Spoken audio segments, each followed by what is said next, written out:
Ladies and gentlemen, welcome to another episode of Quit and Build Show. Today's guest will be Oliver Dahlkvist from Sweden. Oliver, welcome on the board. Thank you. Doing a competition with Equipped is like driving a Formula 1 car. You should have like many goals on the way. So you should have like one big goal that is you're a little bit of terrifying for. Do a list of like your goals and don't be afraid to say it to somebody. Do your training as close as competition style as possible. I've done like Equipped training with RPE for at least 7-8 years now. I feel the responsibility to like act as a good like person because I want people that I'm looking up to act as a good person. New day, new session. Let's do the best of this day instead. As always, ladies and gentlemen, we'll start with the t-shirt. Oliver, here's a small gift for you. Oh, thank Quit you. and Build t-shirt. Thank you so much. For your performance. And if you were interested and wanted to support the podcast, just go to quitandbuild.com. You can order or message me, or maybe Oliver, he can help definitely. And we'll fix it for you. But now let's transition over to you, Oliver. You are, as a powerlifter, focused mainly on equipped lifting. Yeah, exactly. With 390 kilos of squat. 410. 410? Already? Yeah. But it's not on... 410. Is it competition? Yeah, competition, 410. Bench press, world record holder Exactly. in Pilsen 2026, 328 kilos. Exactly. And deadlift 315. 315. But it's just the competition-wise because On competition. you already told me Yeah. that you lifted 320 Yeah, a couple on of both lifts, the classic Yeah. and equipped. Exactly. All right, that's pretty nice. You started with powerlifting in 2013. Yeah. Or at least that was your first comp. Yeah, first competition was Yeah. in 2013. And that was since you were 17. Yeah, I think it was 17 years old. So sub-juniors and straight to equip lifting. Yeah, exactly. Did one, the first meet was raw and then only bench because I had a knee injury. But then mainly equipped after that. I also found out that you did football before you transitioned over to powerlifting. Exactly. But what was the main reason? How you found out about powerlifting? It was like I tore my ACL twice and I'd done like 3 knee operations. So I was like on the way to like actually train with like do a test out with Manchester United. Just like 2 weeks before I was like going to England, I tore my ACL. And then 9 months later, first training back, tore my ACL again. Oh. So it was pretty hard time there, but I was like doing my rehab and like doing that on like the gym that we have in here in Helsingborg. And then one guy came up to me and just like, can't you be like helping our bench team like next month or something like that? I just like, yeah, probably I could do it just to like help out. And then I realized I was just like a couple of kilos from the Swedish sub-junior record. And that's how I just started with it. I just like hunting the goals. Nice. That's a perfect way how to find out, just help out. In sport you never knew, actually. Exactly. But you started already with equip because back then there was no classic lifting. Exactly. Everybody was doing t-shirts. Yeah. How did you feel about it? Because from football where you don't wear any special equipment, you just run and then you put the bench shirt on. It was crazy for sure. It was like, it was hurting, knee wrapping was hurting, but it was like kind of fun because you can like, it's so much more to evolving your own lifting. Like you just need to like have a better look at the technique. You need to like have a good path down and up because if you like going way forward or way backward or any like mistakes, it will like crush you. But if you're doing that raw, you could maybe like still like grind it up. But yeah, in that moment, it was only like equipped that was like existing. So for me, it was just, easy choice. Easy choice. And in that time when you started in those 17 years old till now, you've been to 10 Europeans, 10 world championships.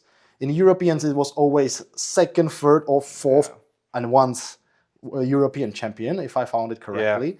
And the worlds, there was many places, but you were also part of the World Games where you placed fourth. Exactly. Which is nice. That the equip side of, maybe we can say, sucked you in. Yeah. And just never let you go. No. But why did you stick with the equip? Because, you know, after some time, you might say, hey, there's also classic powerlifting. I might be good at that. But you stick with that. Yeah, I stick with the powerlifting with equipment because I'm already like in it and I love it so much. It's so like, it's so hard, much harder for you to like evolving with equipment. It's like much harder to like doing your sessions, doing your recovery. Everything takes more time. And I say it always like to many new that maybe doesn't understand. It's like almost comparing going on a go-kart or like a Formula One car. Okay. So like going on a go-kart, everybody can do it. Like you can do it on a Saturday, like everybody can do it. Doing a competition with equipped is like driving a Formula One car. You can't just go out and drive it.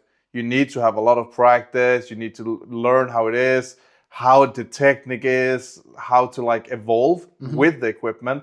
And that is like a part of me that just like love to do. And of course you can push even more weights. You lift more equipped. That's no like secret. So, and that's like my main goal, lift as much as possible and see how it goes. That's perfect. Like loading those plates, that must be really exciting and exhausting. Yeah, of course it is. But I like the simile about the cars.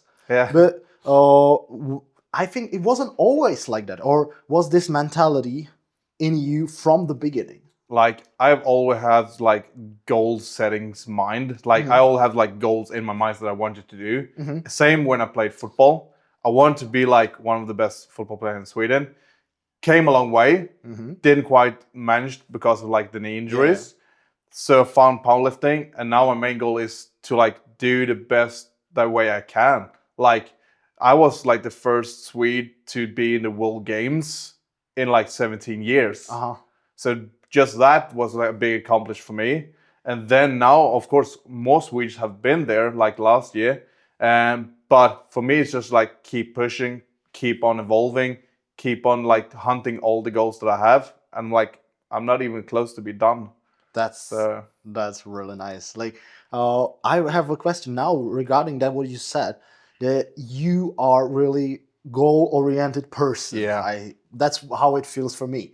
So how you are setting the goals, because some people might have problem with that. Yeah. So what would you advise them? How to set the proper goal that you can fit? You should have like many goals on the way. So you should have like one big goal that is you're a little bit of terrifying for. So you should like that, and that goal is maybe a goal that you may not reach because that is the goal that will keep you in the sport. So, and then on the way there, you should have like small goals. So you'll have like a monthly goal, 6-month goal, 1 year goal, 2-year goal. So you always have like a period when you have a goal to accomplish. Like what do you want to do on your next competition? What do you do on next year Worlds or next year Euros? So you always have like small goals and bigger goals. And then you have like the main goal of your whole career. And like for me, it's like doing a 500 kilo squat. Will I do it? I don't know. Will I ever have it on my back? Yeah, I will have it on my back sometime. Will I be managed to squat it? I don't know. But that is like the goal that keeps me in the sport. Like I want to do it, but on that way, I have so many goals to do before I am like there. And I like will recommend everybody to like do a list of like your goals and don't be afraid to say it to somebody because when you're saying that you have a goal or what it is for goal, you will like be okay. Now I've said it and I've said loud. Then I need to like more accomplish it, and just have like always have like goals that you can reach. So you just don't have like one goal that's like 500 kilo squat. So always have like goals on the like small squat. Small. I'll go down and do Worlds or Europeans. And improve rapidly with that. Exactly. I understand. That's really nice, and thank you for this advice. hopefully it will be useful. But it wasn't always like that. In your career, I saw many fails. Yeah. Because on the way, by achieving that goal, you always have to face some challenges. Yeah. So what would you say was your biggest fail or something when you said, hey, I cannot continue anymore or something like that, if you have? I've had a couple of, I had a tough year. I think it was like 2021 maybe, that I bombed at Euros, I bombed at Worlds in squat, and I just felt shit. I'm doing something really wrong here. I just changed the technique, and I need to like, okay, let's begin over. I need to like work this out, because I can't like just come to a competition and bomb everything. That's like something that's not good for me. It wasn't like problem with squatting the weight. Like, I came up every time, but the depth wasn't good enough.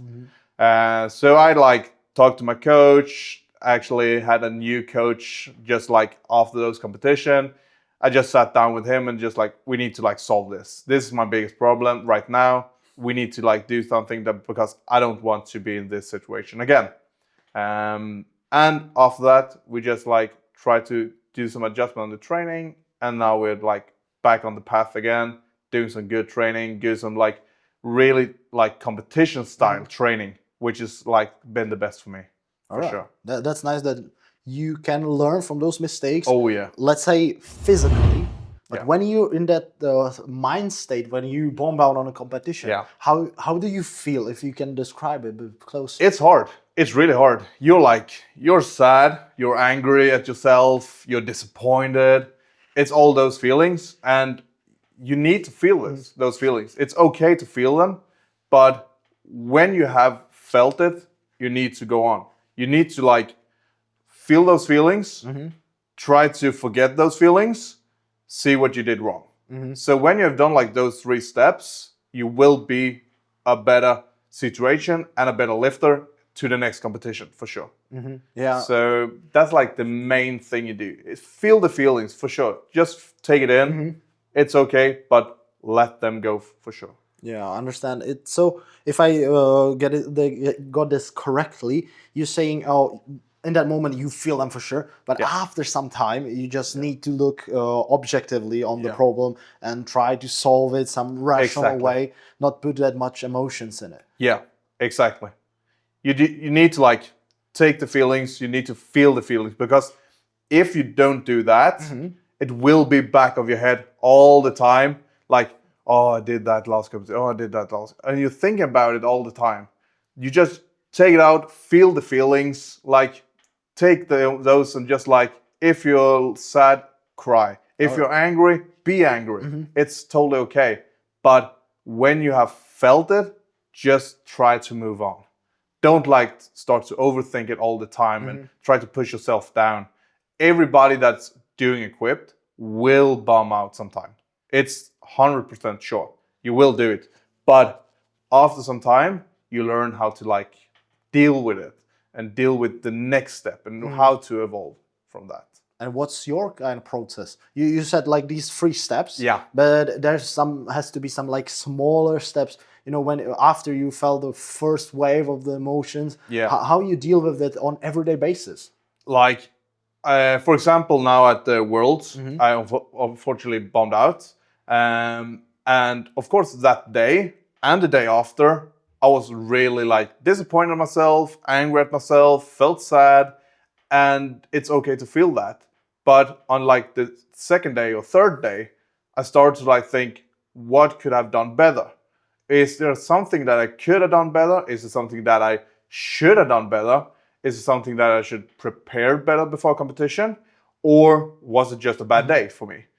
Yeah, when I find a solution, deal with the solution, it just like a couple of days, maybe 1-2 days. And then when you know that, take the next step. Try to work with it and then go for it. So from the day of the competition, when you bombed out, to that, when you go through all the 3 steps, it shouldn't take longer than maybe 5-6 days. All right.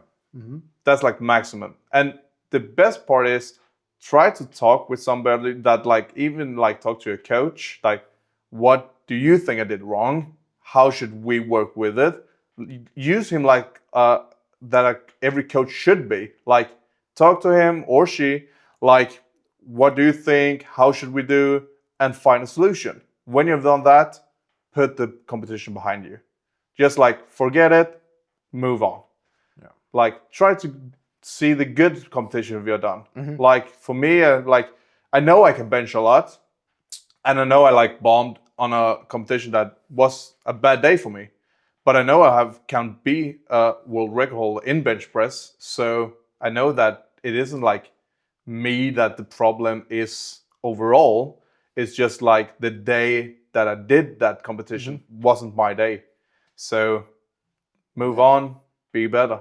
That's also the problem with the equipment, because sometimes it feels like Yeah. having the leash slightly down or slightly up. That's a significant change when you have 328 above your head. It is. It's a big change. If you have like weighing a kilo more than you used or less, or having your shirt a little bit more down, you tucked your shirt a bit more. Yeah, you're a little bit more stiff in the back. It's a lot of like parts that is like need to be in the right place. But throughout all of your competitions you've done, throughout all your fails and all your successes which you've done, what would you say is one or the biggest experience you took? Like one thing, if you can point out. Oh, one thing. I think like the biggest experience is like learning to do your training as close as competition style as possible.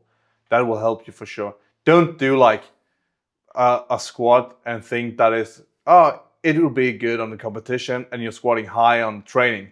It won't be good at competition if you don't squat like good depth on training. The same as in bench. If you lift your butt in training, you will lift your butt in competition for sure. So try to do like training style as a competition style. That would be like, that's probably the best, like for me, that was a revolution change actually. And that's maybe the reason why we had the training together to bring closer. Yeah. And I saw you're 9 months out it's not 9 months. I think it's like 3-4 months out. Yeah. Don't know where I found. Yeah, because it's like in October. November. Yeah, middle of November. Yeah, it's Istanbul. It's a Worlds. Yeah, exactly. And you already started to train in equipment. Yeah. And would you have some comments to that? Because when somebody who's doing equip might look at our podcast and see why he's training in equipment already. Yeah. So what's the reason for that? I'm trying to do a new test for me before this competition. So normally I just do like 2 blocks of 4 weeks in competition with equipment. So it's like 8 weeks, 9 weeks with the deload week in like equipment. But we're trying out now to do a more solid like training toward Worlds, to do like try to have more equipment to see if I'm like can get more out of it. So because the like difference between my raw strength and equipped strength isn't that much compared to those that I compete against. That's why I need to like, okay, how can I be better with the equipment? I need to train with the equipment more. So that's why I'm starting earlier now to maybe can push this weights with the equipment even more. Yeah, I understand. So it's just slightly adjust the technique, like those small details that in the big picture matters a lot. Yeah, trying to do like small techniques changes, try to do like more weight like management, to like think that as being a part of it, like in the more equipment I do, it's probably will be better for me. Or not. We will see. Yeah, that's an experiment. Hopefully you didn't say something in the future you don't want to jinx it. Exactly. But another point I have to your trainings is what surprised me actually is that you're using RPE for equip training. Yeah. When I talk to some equip guys or girls or ladies in Czechia, they always said, no, RPE can't be used for equip training. So there's another point of view which I would like to hear now. Yeah, I've done like equipment training with RPE for at least 7-8 years now. at least. And of course, it's hard to like see if the like speed on it is, or if I could do one more. If I'm doing like RPE 8 squats, yeah, of course you can see on the speed. Will I do one more or two more? Like it is like possible, just like it's possible in the raw. So, and of course, if you're doing like one more rep on 390 squat, if I should do like RPE 8 390 squat, and I should feel afterwards I could do two more. Yes, it's hard to like feel that maybe, but you need to like learn how that feels as all. That's the same when you're doing like start off with the RP. If you haven't done RP for like ever and start off, you will like overshoot, you will undershoot, and that's like the part of it with the equipment as well. You need to learn RP over again. So you need to like learn which weights that probably will be the right RP. So it isn't that difficult for you to like do the RP training with equipment. But of course, it's harder to like, maybe if you're doing RP 6 in the bench with bench shirt, it is hard to maybe get the touch for it on the chest, then do air boards or really boards, like do that kind of work instead if you need to like hit the lower RP. So I think it's like, it isn't that difficult. You just need to like get used to it. Yeah, so using RP is possible. Yeah. But you said before you started using RP, Yeah. there was some kind of other part of training. Can you bring us closer how you trained before so we can compare? I used like percentage training before, which I find okay. But I think percentage training is good for you in this amount, because it's like if I'm coaching you and I said to you your maximum in bench is like 170, and you should do like 165, which is like a high percent of your max on a bad day.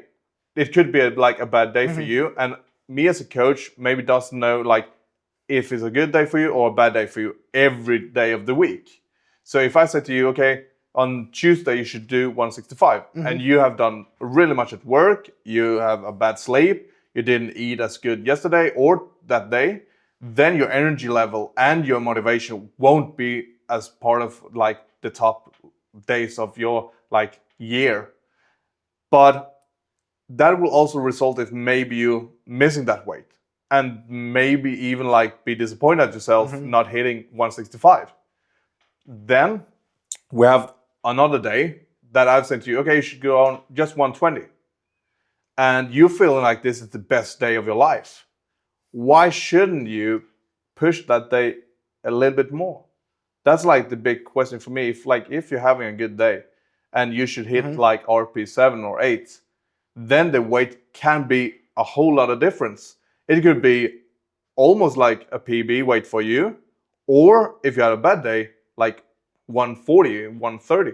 That's like that's a 40 kilo span, and you should like be able to do that calculations to get the maximum training out of you, for sure. Then you have like those bad days, you have the good days, and that makes the RP makes way more sense than the percentage. I had more missed lifts on training with the percentage that I have now on the RP. Okay. Like I can't remember last time I missed a squat. Like on depths, of course, in training it's hard to hit sometimes, but I can't remember last time I didn't came up with a squat. It's like really many years ago. That's pretty awesome. Maybe it's also because you have the 500 kilo goal. Yeah, and you want to go there. I want to. Yes, that's for sure. Now I would like to ask you, from the RP will transition to the platform. Yeah. How you always feel, or it's like there's some process or some kind of ritual you're going through before you go there? I don't have any rituals like doing any kind of that stuff before competition or like during the warm-up and stuff like that. I'm just like trying to do as close as training as possible. So like I use the same weights, I use the same like weight jumps and do the same like warm-up, like nothing like big changes toward the competition. Try to do as training like Yeah, just as I can. training Because when wise. I'm doing that, I feel okay. I know how like 250 should feel on the back. I know how 300 should feel on the back. My last warm up is like around 370, 375, around there. I know how that feels in training. I know how it should feel when I'm like feeling good. So when I'm like in competition, done 375 on my last warm up, okay, fine. I know how a good squat day feels. Fine. Put it on. We'll go for like a bit over 400 and we're there for sure. So that's like I try to always do like training wise in the competition as well. It's just some kind So of no, part of your prep. yeah, Most likely, just same exactly, place, everything exactly. as similar as possible. Yeah, similar as possible. I always try to like do, and always try to like maintain my like competition weight as well. So I don't like have a weighing like 109 when I do my prep, and then I do like 105 at the competition. It's like a big difference, and that's something I always like try to hold myself back with the body weight as well. Yeah, that's actually true. I forgot to mention that you compete in the under 105 Yeah. kilo category, which is pretty awesome. Like all those squats 4 times body weight nearly. Yeah. It's impossible to imagine for me, most likely because it doesn't matter. But when we speak about the squat, most likely your favorite discipline. Is it? Yeah, maybe squat or bench. Okay. Maybe it's a tight race. Understand. I tried personally, so all equipped lifts, so I can have some small experience with me also. But when I was squatting down, it feels like years to hit the depth and everything do correctly. So I'm now curious what's going through your mind, or you walk in to that bar, you have that 1 minute, you have 140, 400 kilos or 410 even, and then you get this comment. Yeah. What's going through your mind? Actually, nothing. I'm like always trying to not overthink anything, especially not the weight on the bar. That's like something you never should like think about. Just like go out. The bar will almost always look at the same. If you'd like cutting away the weights, the bar was almost like be the same always. Almost. But like just try to go in under, do your normal routine. Like if it's like 1 step back, then 2, then or like just 2 step backs, however you're doing, just try to just do that and focus on like pushing through, then it will be fine. I always like after my squats doesn't like feel right away how it feels. Like I can't sometimes say if I even like get a good lift or bad lift because it's like all black for me, almost like a blackout. Because like just be focused on that you're doing what you're doing. Yeah, that's most likely the reason why you need your coach or somebody Yeah. staying at the platform with you and help you decide for the next game. Yeah, always like take the coaches will always like choose the weights, always. I just have 100% faith in the choices they make, and like they have the calculations and stuff like that, and yeah, go through after that. Yeah, that's their job, and your job Exactly. is to lift and represent your country. Exactly. That's pretty awesome. Now, you mentioned that bench press is in tight battle, a tight race with the squat. Yeah. You're also world record holder. Yeah. How does it feel for you to be that kind of person? It feels good, for sure. It's something that I've like hunted a long time ago. I've had this number in my head for at least 4 years, at least. And I even think I've tried the first time like 2021. I tried the world record first time. And then I think I've tried at least once every year to see if it's even possible. And I've been close many times, but I think this time in Romania, actually, when I took it the first time, was the competition that I just knew I'm 100% sure I will make it. If I just like get the opportunity, I will for sure do the weights. And then in Romania or Czechia, the year after, I had a tight competition with Viktor Lechkovets from Ukraine. I actually managed to try the world record, didn't get it. He tried the world record, got it. I remember this. I got the now last when you lift, mentioned. and I got it. So it was a tight race with him, and I actually love competing against him because he's like pushing me and I'm pushing him, and we're like riding pretty much not a lot, but we have like tried to have this connection after the competition as well, just to like be sure that we still compete against each other in the future. So that's like a really good competition That's play with for me actually. Yeah. When you mentioned it, now I remember I was there. I was like kind of seeing the battle. That's always nice to see because you might miss, but then you tied the t-shirt bib up and then it flew up. So yeah, exactly. that's perfect. And you mentioned Victor. Do you have like it's more of the friend? How to describe it properly? Friend. I don't want to use beef, but just competition wise. Or it's more like rivalry. This I like think it's more like a friendly relation with him for yeah. sure. Of course, you have like other competitioners that you're not that friendly to, and that always like maybe trigger you a little bit more. Of course, you have those as well, but Victor is somebody that I've like competed against a couple of times and a couple of years now, and we always pushed each other to like the limits. And I think like he came to me after like Worlds and just asked if I'm going to Eurobench, that is now in a couple of weeks, and I'll of course hope this like that you'll be there as well so we can compete again. And because it's always like only like on body weight or 2.5 kilo that's that's doing the difference between us, and that's like I like that kind of competition where everything is like close, it's like to the last lift, or even like the body weight is like doing the difference, because that is like more fun when it's tight. It's more fun for the audience as well to see like some heavy lifts and tight competitions compared to if one guy is doing like world record bench and all the other guys like doing 270. It won't be that fun to have like to watch on compared to if like 2-3 guys are hunting for the world record or doing that tight of competition. Like that's the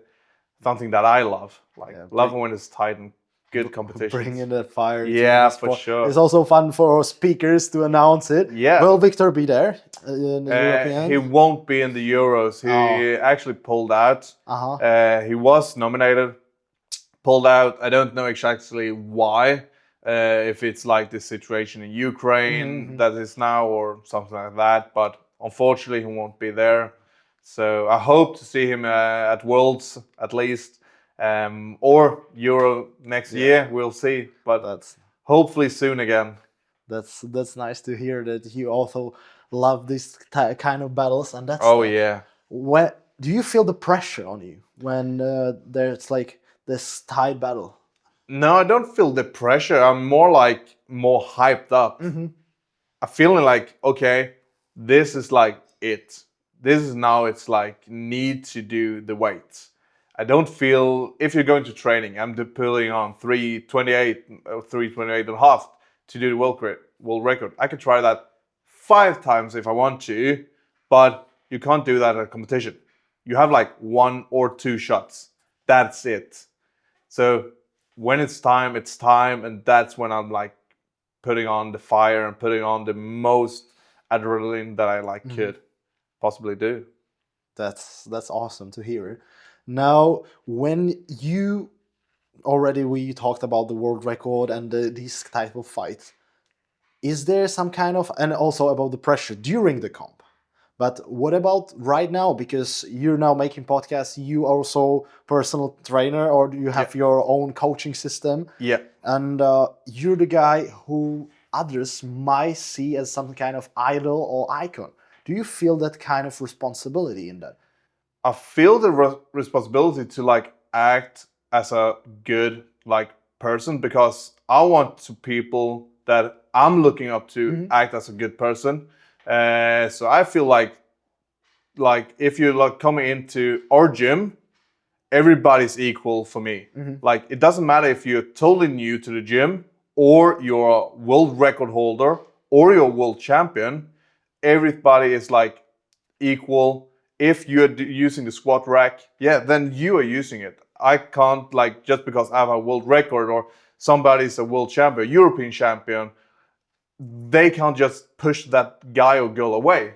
Everybody's equal, and that kind of respect should everybody have for each other. And also when you're like in competition or away in somebody else's places, then you should be a good example for everybody else. That's like my kind of like goal to like I want everybody to think that Oliver Dahlkvist is that kind of guy that is like good to others and also like good to the sport. Like trying to promote powerlifting, not only equipped, not only like raw, but like both of them, and like making the sport evolve even more. And I'm like, if anybody is up for like a chat or want to like write anything on like Instagram, just hit me up or come win in a competition. Like it just like make us chat a little bit. Yeah, for sure. That's perfect and nice example of being an example. That's really important. Yeah. But along the way, have you ever felt or just heard some rumors or something, like some haters? Because when you are the one who somebody is looking up to, who's trying to be kind, then the mistakes are always pointed out. How you deal with that, if it's a thing? I'm not that much haters. I think at least like when you have like put up something in like on Instagram, of course there's some like guys or girls that's just like, oh, you can't like even do that if you're taking away the board, if you're not doing like board presses and stuff like that. But it's also that it's like that's kind of guys or girls. It's like, okay, are you even training? Are you even like knowing why you're saying that? Because I can take it. I don't care if you're like doing something, saying something crazy on me on Instagram. I don't like mind it because I can like just take it away. But if you're like a new person to like powerlifting and you're just like pretty much like having competing on one nationals maybe, and somebody's like saying, oh, you shouldn't do that, and you're like bad, and you're using a board because you can't like bench to the chest, or that kind of guy maybe take it so bad that he's like maybe quitting the sport. And I think just like those kind of guys on the internet will never come to me and say it in my face. I always say, if you have a problem with me or my lifting or anything else, then come and say it to me instead. Because I'm a guy that always like is honest with you. So if you like want a honest answer, then tell me a question and I will answer you like as honest as I can. But you need to like take the truth that I'm thinking of it as well then. So that's like, yeah, just like don't mind the haters. Try to do your kind of like race for sure. And there will always be haters on like social media, because that's like the easiest part, just like to write a comment on somebody. It's easy, too easy. But yeah, try to just like let it go. But I know it's easier to say that done. But most likely you did it in your path many times or sometimes, because you already pointed out those real examples that somebody told you about the board. Yeah. But most likely they don't know why you're using it. Yeah. And all that stuff. So I think that's a great answer. Thank you for that. You're welcome. Searching it. So if you have a problem with Oliver, just come here straight, look at it to his eyes and say it out loud. I wouldn't do that if I were you. No, I will like probably ask what the problem is for sure, because I'm like curious of it. But then I will let it go as well. Yeah, most likely you will find out that the people has some kind of his insecurities and pointing it out, and you just wanted to make you feel worse than you feel. Yeah, but yeah. All right. So on your way of powerlifting, Yeah. in some point, you also, I mentioned it earlier, become a powerlifting coach. Yeah. Or is it also a personal trainer? Or I've just focus on power? No, it's both. I've been like a powerlifting coach for about, I think, 8-9 years now, and I've also as a physical coach for the elite tennis player here in Helsingborg. So all the top tennis player, like top 10 in Sweden, I have like two groups every week that I like have a physical training with, like in the fitness center. Okay. And that's like a whole other category of sports and like training we're doing compared to the powerlifting athletes that I have. Definitely. So it's like big changes, but really, really fun, both of them. But yeah, it's something I've done like for a couple of years now, 8 years, I think, powerlifting coach, and yeah, I think like 7-8 years at least for the tennis coach. Okay, how did you find out about being a tennis coach? I actually got the question if I wanted to of the tennis club Okay. to see that, because they heard of me like as a powerlifter, and then they needed to like structure up those tennis players, get them more fit, get the less injuries, especially that. And then we just like keep going.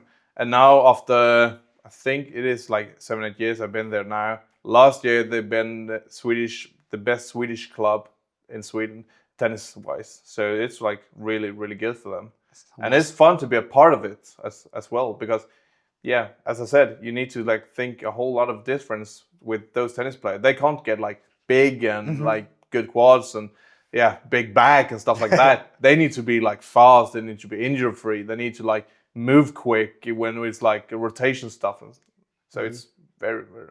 Is there some experience you would take from those guys, because they are like the pro? You said you have the top 10. You can take and implement in powerlifting thinking, or also vice versa. Yeah, it is. It's something that you can change and something that you can like exchange with each other.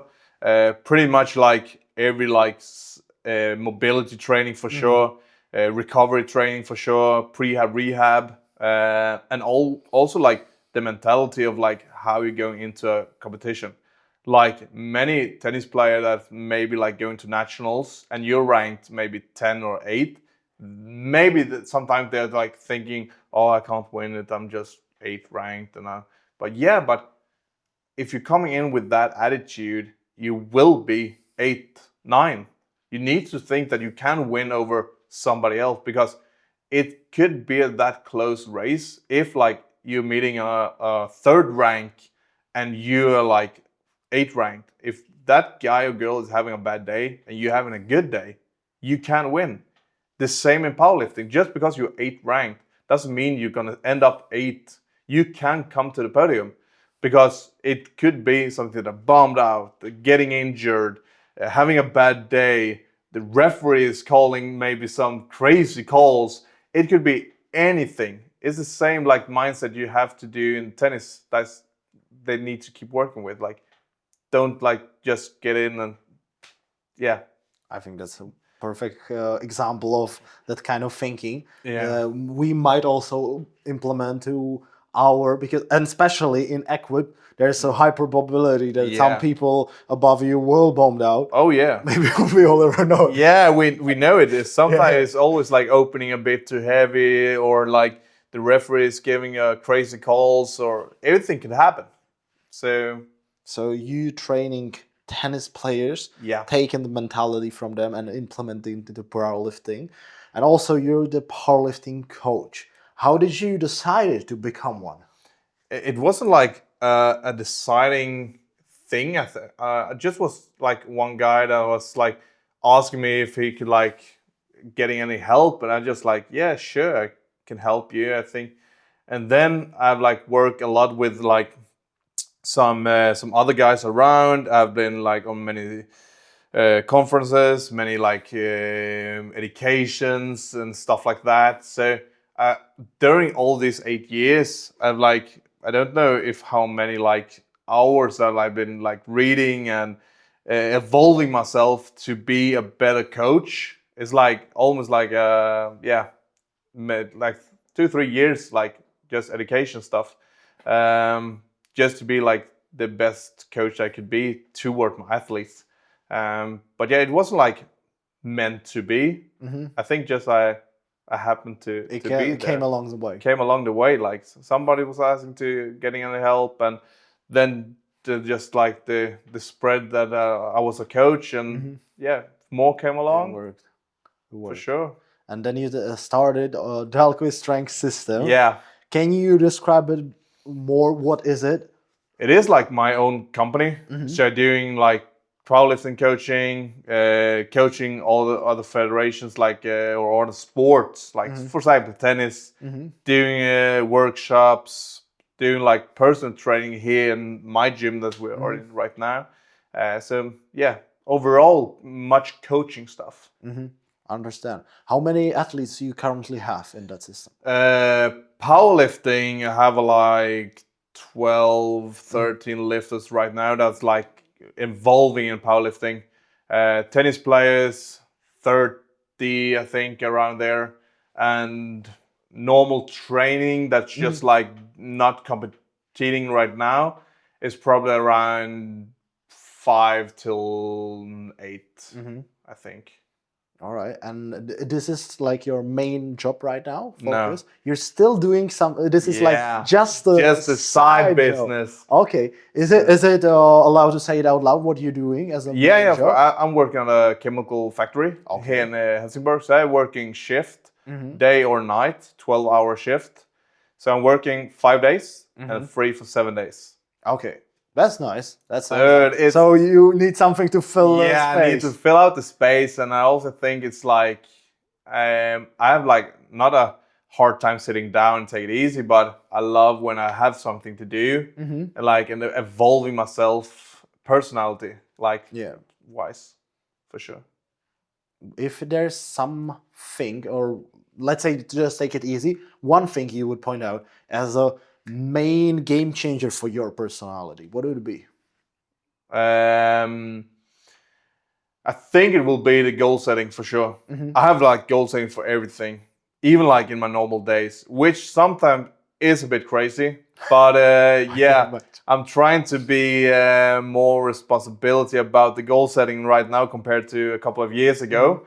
But yeah, I'm like, I think that is like something that is like really crazy about me, that I have like goals for everything. All right, how crazy it was! If we can you bring us back to the days when you put those crazy goals for just a day? How did your day look like? It could be some crazy goals, that how fast can I drive from Helsingborg to Stockholm? Okay.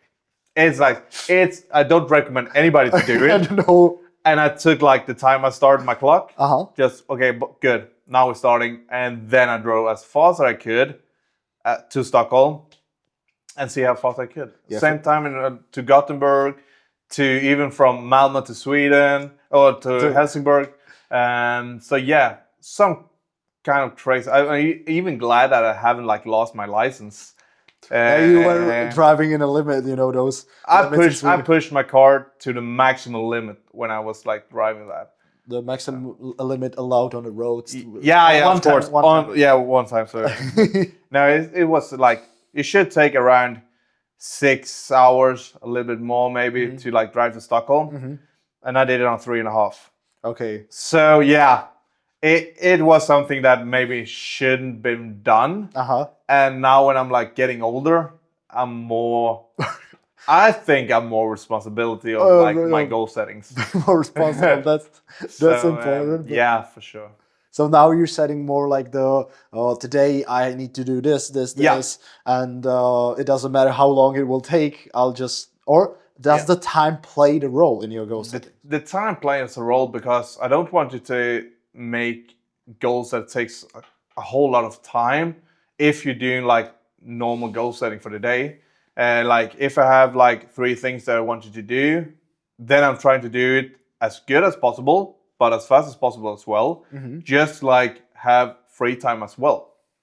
So maybe like if I'm doing coaching stuff, I'm not leaving home before I've like checked in with 8 of my lifters and do 8 of the feedbacks and 8 of the programming. When I've done that, then I can take some free time, go out for lunch or whatever, and then come back, do the work again. So try to like do the schedule for the day and all the week as well. Same at the job. That my normal job is like I don't want like to right now is like I'm the highest that I can be before being like the boss of like some position in the company. And I've said to myself, I want to be in this position maybe like 1-2 year more. Then I'm like done. Then I want to do something else. Maybe in the company, maybe not. But yeah, need to like still climbing.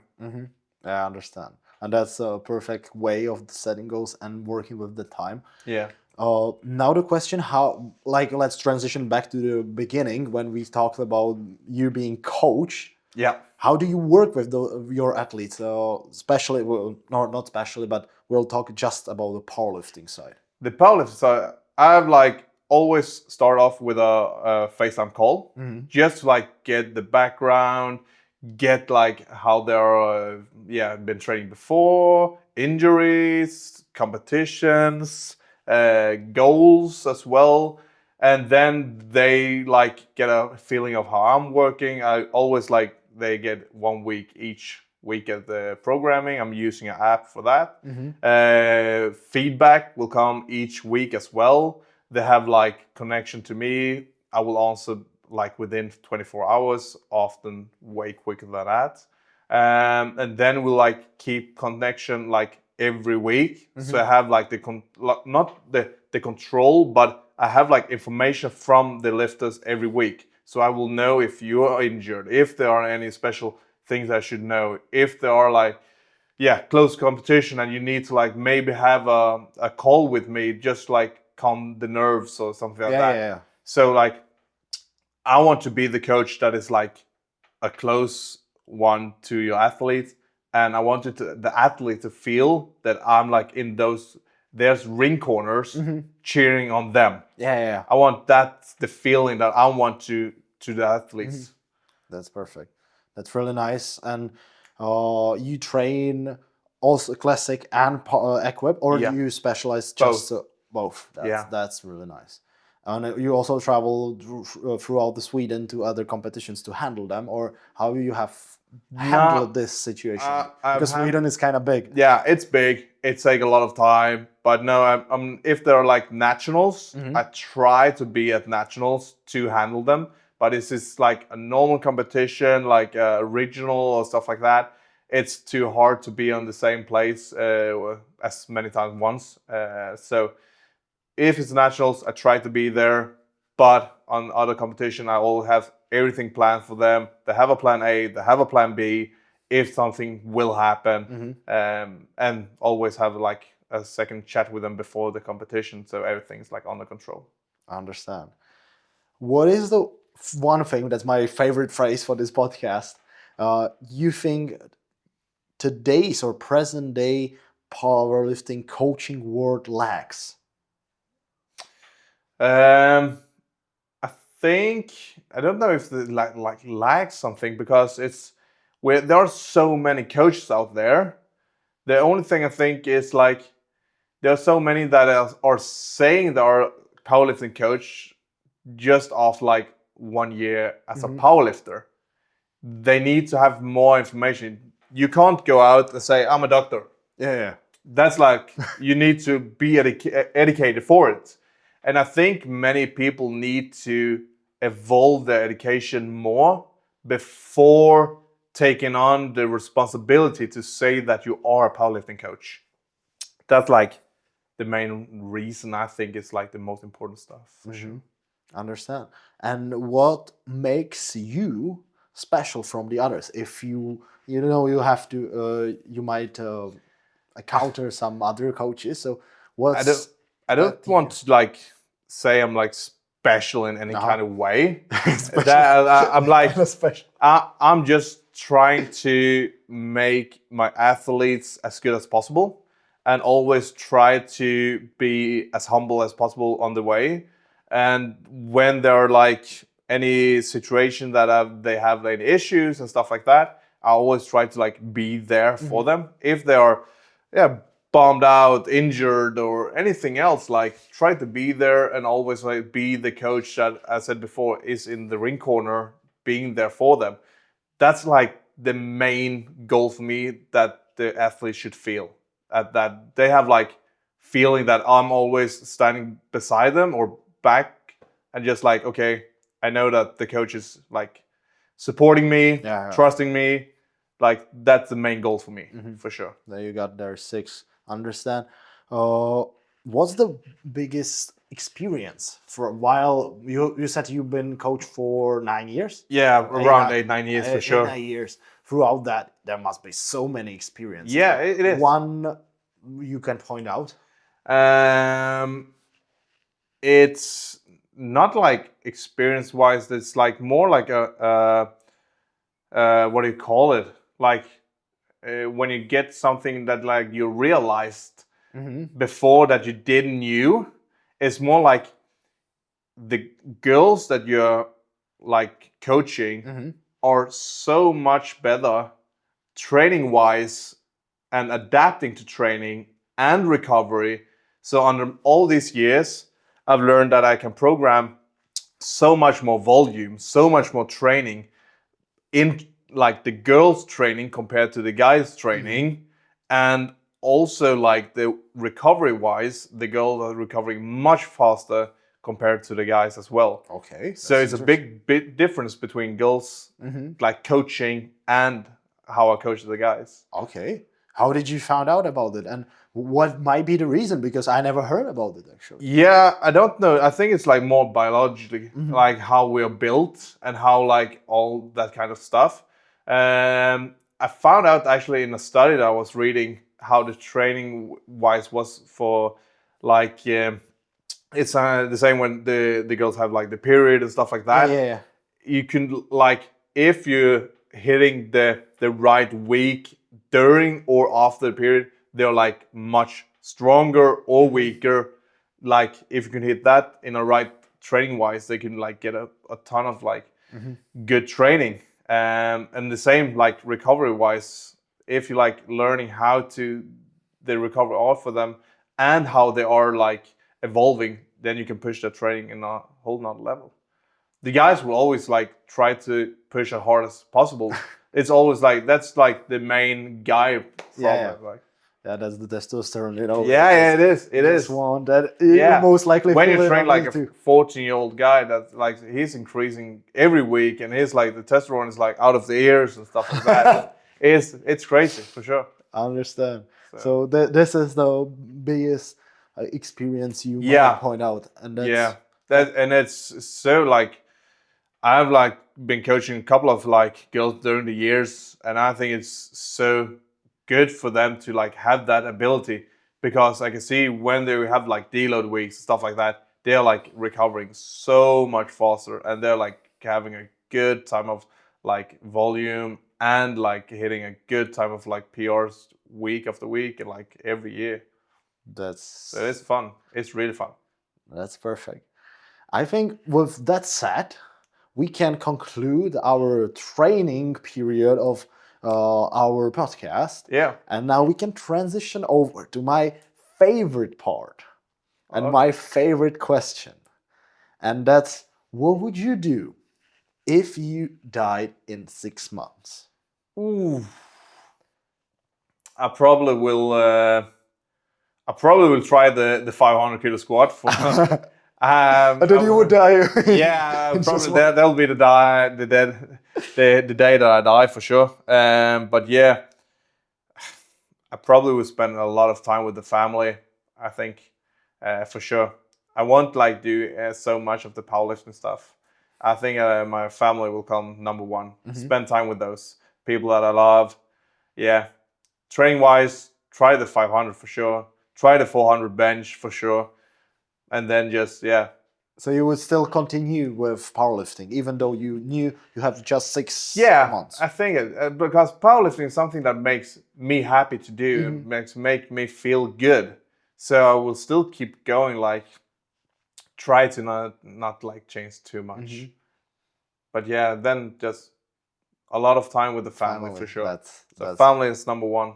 that's nice that you have those priorities set. Yeah. Now that leads me actually to another question. What powerlifting means to you? It means a lot. Like powerlifting is something that I can like, yeah, feels like it's something that is like part of my daily life. Like thinking powerlifting and like doing training wise, I'm like eating to have a good session. I'm recovering to have a good session. I'm even like taking free from work to like just have some good session or like a good competition. Like my daily life is like a whole lot of like powerlifting stuff, but I also think that it's a community for everybody to like evolve as a person. You can be so much more like training wise if you're getting stronger. Like your daily life can get better. You can meet new friends. You can like explore so much more. You can explore the world if you're like an international powerlifter. So yeah, it's like so whole. It's so big part of me, powerlifting, and it will always be That's for sure. that's perfect to hear it. Have you ever thought what would you do if you never found out about powerlifting? Yeah, I've thought about that, and that's like a crazy question because I don't think I've actually would meet my girlfriend then, like Agnes, and I don't think I will meet so many of my best friends today as well. So, and actually, I don't know what I would do if I didn't like found powerlifting. Um, yeah, it's hard to say. Like I really don't know what I should do, That where I should be. that with that we see that it's a really huge part of your Yeah, life, and it means a lot. I see it. yeah, for sure. That's nice to hear because this is also a powerlifting podcast. Yeah, But powerlifting is also individual sport. yeah. And with you already talked before about emotions, but are there any qualities on you that you admire on yourself? I don't know if there's like anything that I admire about it. Like determination, maybe. Like that's something that I really like think I'm good at. Like I'm determined. Like if I want to do something, Yep. I'm gonna do it. That's like, and I'm not stopping just because like I've got one setback or two setbacks. Like if I have a goal, I'm determined to like reach that goal, whatever it takes. Like if it's training twice as much, then I will do it. Is recover twice as much, I will recover twice as much. That's like determination is something that I think that's one of my best qualities. So you said determination is the quality you admire on yourself. Because I always start with this question because it's followed by the question, the quality you don't like about yourself. It's always easier to find something you don't like about yourself than you like. So Yeah, it like when I could be pretty hard on myself for sure. Like I have a lot of like expectations that I should achieve, and when I don't achieve those things, I could like really be hard on myself, like letting myself like be on like a bad place for sure. So, and that's like one thing I'm really happy when I met Agnes a couple of years ago. She's like can feel right away when I'm like on that path on going like down when a like bad spiral like wise. So she's like always tried to help me out of it. Like can feel okay now it's like a bad session or a bad day or like a bad competition. She's like yeah, she's there. reaching out a hand before like me beating up myself. Oh, yeah, I understand. So yeah, Just for sure. taking you out from the dark place. Yeah, exactly. Finding the good things in it and seeing what I could have done better, absolutely, but also what I have done in all of those years that I've been competing. like one competition, one session doesn't define you. It's like all the years, all the stuff. Yeah, that's nice to hear that I would say the being harder on yourself also come with that crazy determination. Yeah, It's like the side. No, it's not side effect. it is. It's like it goes hand to hand Yeah. with determination. If somebody wants to achieve that goal, you have to be hard on Yeah. yourself. So the question now is, where have you learned throughout those years? Where's enough? Where is the place where Agnes has to step in? I have not learned it, but Agnes has. So that's good. But it's like I have like some kind of like days or sessions that I feel like, okay, shit, this is just too bad. And when I'm like the next day, I always try to just think, okay, new day, new session. Let's do the best of this day instead and forget just about bombing out at the competition. Forget about the session, move on. It's like that. It's easier to say than doing it, but that's what I'm trying to do at least. All right. And actually, Oliver, with that said, I think it's time to say goodbye. But before we say that, I have also the last question for you. And that's it. If there's something you would like to share with us right now today in this podcast we haven't mentioned, you would like to point out, or somebody you would like to thank, or anything, now it's space for you. Oof. I don't know actually what should be. I'm just like happy to be on a podcast and like happy to do the training before this podcast. So yeah, nothing much to do the shout outs. Sorry about that, but No problem, no problem at all. But yeah, I just think that good that our podcast more to like evolving powerlifting, make it a bigger community for sure. Yeah, we'll do that. Oliver, thanks for coming. Thank Thanks you for accepting invitations, for showing me how you train. And maybe next time, let us know in the comments, actually, if you want to see training with Oliver, because we can fix it out, we can manage it. And hope to see you soon. Don't forget to subscribe, like, quitandbuild.com if you're interested in supporting podcast, because we are putting out everything for free. That's the only way how you might support it. It also, the diesel costs some money, so especially in Sweden. And that's all for today. Thank you for watching, and see you to the next one. See ya.